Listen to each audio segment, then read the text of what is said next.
But for the longest time, I just thought the talent on that front four for the Cincinnati Bengals between Carlos Dunlap, Geno Atkins, and Michael Johnson was just absolutely ridiculous. I mean, those guys are stellar athletes who can just get after the You had quarterback. Zach Brown behind them at one point, too, as a linebacker. Yeah, so George I don't know. Aloka. Yeah, there was some names there that made that defense good, but I give Zimmer more credit than anything to Lewis. Zimmer is the Good one point. who was there, and then he left, and then it went to crap. Good point. Very good point. Well, it was actually Zimmer, Hugh Jackson, and then Jay Gruden. They actually had a good coordinators, and all of them were crap as head coaches. Zimmer's okay as a head coach, but I mean, really hasn't won anything, and he keeps going through offensive coordinators. So He's still more consistent than Hugh frickin' Jackson. Yeah, the other ones were just crappy. They were just coordinators that should have stayed coordinators. Zim's Actually got a chance still. I did hear this about Zimmer. I'm hoping to get my numbers right here, but he actually has a 79% win percentage against non-divisional opponents, which is super impressive when you consider all the work that goes into game planning for teams that you don't see twice a year. So that's pretty cool. Nice stat from Mike Zimmer. Moving back into this game, I will say that if Tyrell Williams catches a third pass, you can just call it a done day for him. For 5 straight weeks now, Tyrell Williams has exactly 3 catches. That's a model of consistency right there. And now, finally, we crack our way into the Sunday night game in what should be a real ugly one, folks. You have the Chicago Bears, led by Mitch Turd Bisky, taking on Thank you for pronouncing his name right. You're welcome. Trademark Dave Steger. Taking on these LA Rams who have looked anything but LA recently. They look more like the St. Louis Rams before they were the greatest show on turf. I mean, this is just Jared Bradford hijacked the QB position this year. Jared Goff has been abysmal. Todd Gurley has not been putting up big games like we're used to seeing from him. Brandon Cooks has missed most of the season with head injuries, and Cooper Kupp is coming fresh off of a goose egg performance, not catching a single pass. Guys, I had a tough time picking a winner in this one. It seems like nothing but losers. But what's the line? You've got the Rams favored by 6.5.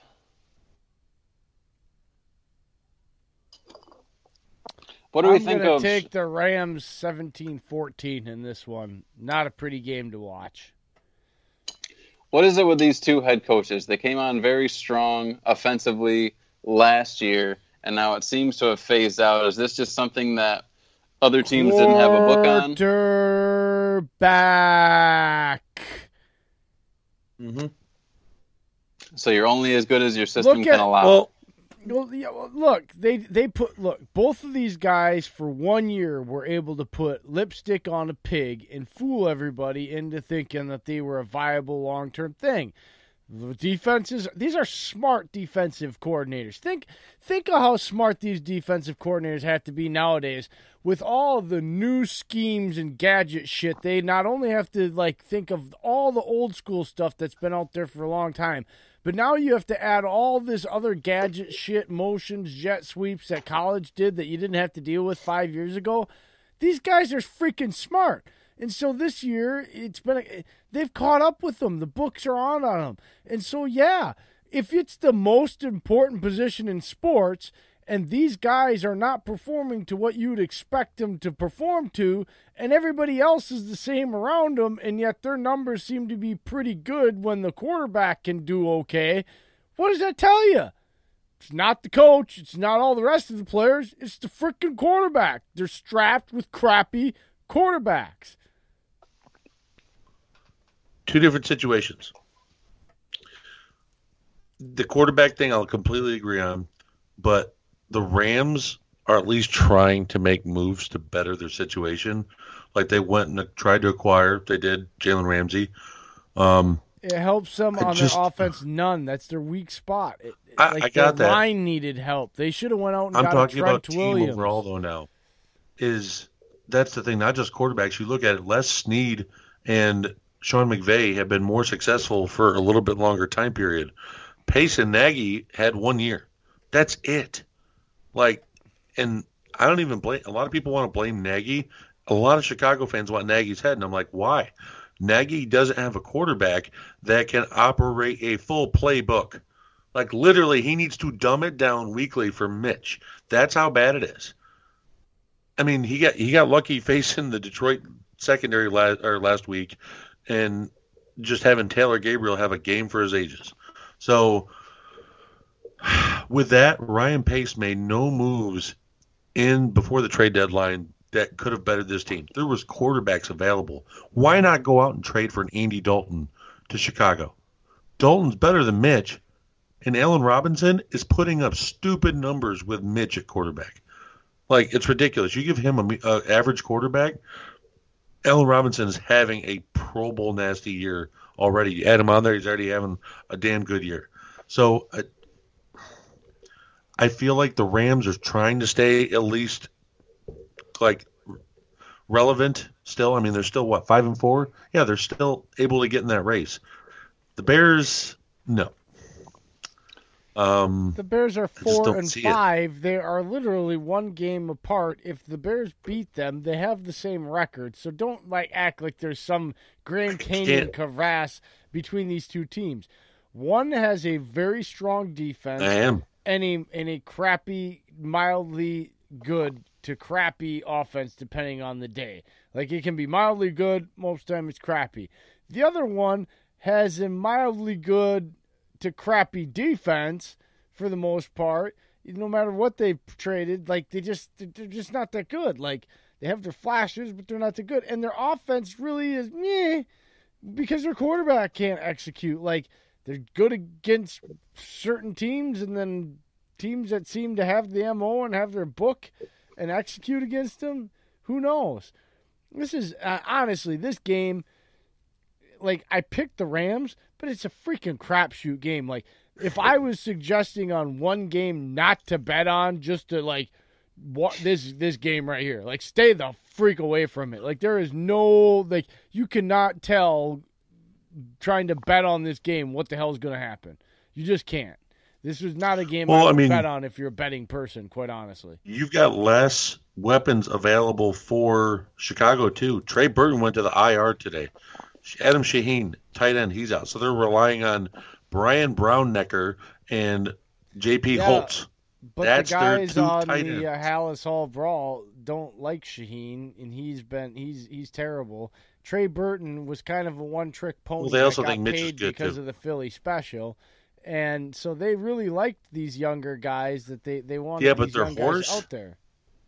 David Montgomery's questionable, dude, and even if they plays, I've been reading that he only might get limited snaps.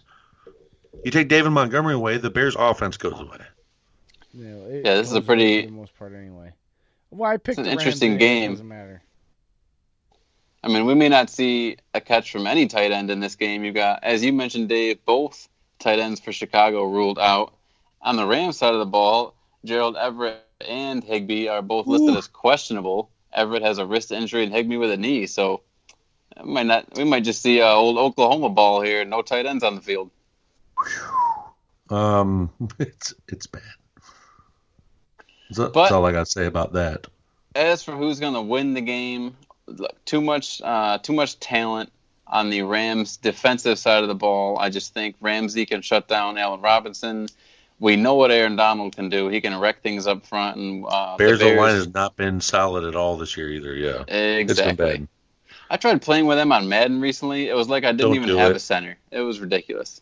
I don't know who their center underrated is. Underrated tight end pickup for L.A., Johnny Munt, third stringer. Hey. Johnny who? Johnny Munt. M-U-N-D-T. He's a mutt. You know, like more than one species wrapped into a human being. Mutt. He looks like a dad that just dropped his two kids off at soccer practice and is going home to make dinner for the wife coming home because she makes the bacon.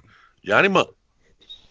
And guys, I'm not sure what the status is of Roquan Smith. I know in the middle of the season he was dealing with some personal issues and wasn't playing in the games. Car crash. So now you've got Danny Trevathan also ruled out for this game. Car crash? Is that what you said? You didn't know that?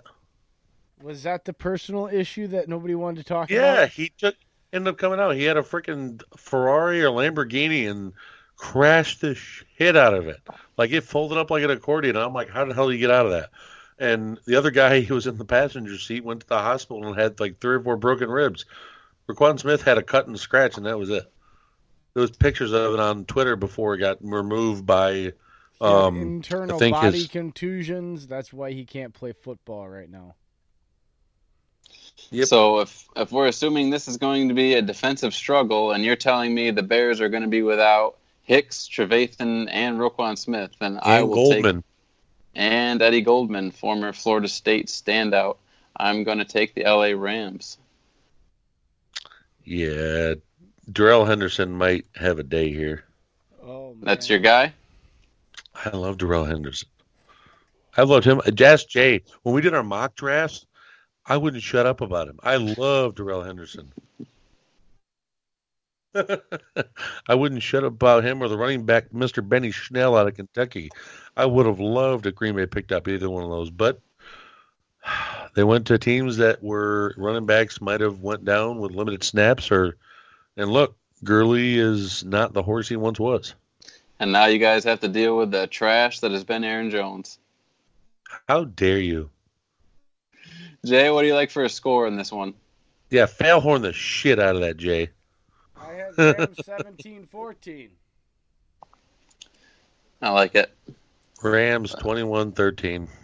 Rams. I'll just say Rams. I'm sorry, I have to stand up. That sitting down is crunching my ribs. It's getting hard to breathe. Thought that popcorn and Keystone Light was acting up. No. Well, hang in there, Emmanuel. We only got one game to go. Oh, one game. We got to take a break and do final drive. I got a bunch of questions to ask you. Want to take a break now? Until midnight, Dillon. No, go ahead. Finish the games up, man. Let's finish it up. We have a Monday night brawl in a game that should be much more of an exciting game than Sunday nights. Hopefully, it'll wash the taste out of our mouth. We've got Patrick Mahomes and the Chiefs traveling to L.A. to take on Phillip Rivers and these L.A. Chargers. Chiefs right now are going to be without Emmanuel Ogbah and Alex Okafor. Both pass rushers, both have been stepping up, both very pivotal to the Chiefs' defense. On the Chargers side of the ball, not missing much. You've got Russell Okung doubtful, and that's not good. That's not good, but that's really it. So after the Chargers and Phillip Rivers put up such a stinker in what was a very favorable matchup against the Oakland Raiders last week, I don't know that we can expect much better this week, but I'll tell you this. I have picked up Phillip Rivers in one of my leagues, and I'm hoping for a bounce-back week. I think we're going to get it. Don't do it. I know. Last week he burned me. I know. That means you should pick him up because he'll be doing good because Dave picked him up and he got burned by him. So definitely pick him up. Exactly. If you don't pick him up, I'm now going to pick him up and drop Garoppolo.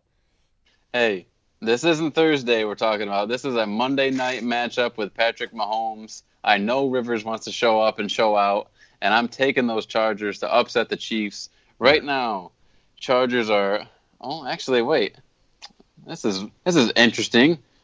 Oh, read it wrong. Chiefs favored by 4. I'm taking the Chargers. Nope, give me the Chiefs. All right. 31-17. I can't blame you. Every time you think that, maybe Mahomes won't throw for 350 yards and 3 touchdowns this game, that's exactly what he does. He did that last week and Titans beat him. I was just going to say he did that in a losing effort last week, so that doesn't mean diddly squap tiddly. So I'm going to take the Chargers in the upset here, 27-24. Dang. I'll lone wolf it. Oh. Watch out for Hunter Henry in this one, folks. Hunter has been great thus far. Yeah, Dave. Dave, you are the lone wolf. You get the sound. Thank you very much. Good boy. Yay. Better get my treat. Oh, wait, Jay, we're both on the Chargers? Yeah. Okay, well, there you have it, folks. There's your Monday night matchup, and there is your whole slate of games given to you by the experts at First and Goal Pod. We know what we're talking about, so There you go. You freaking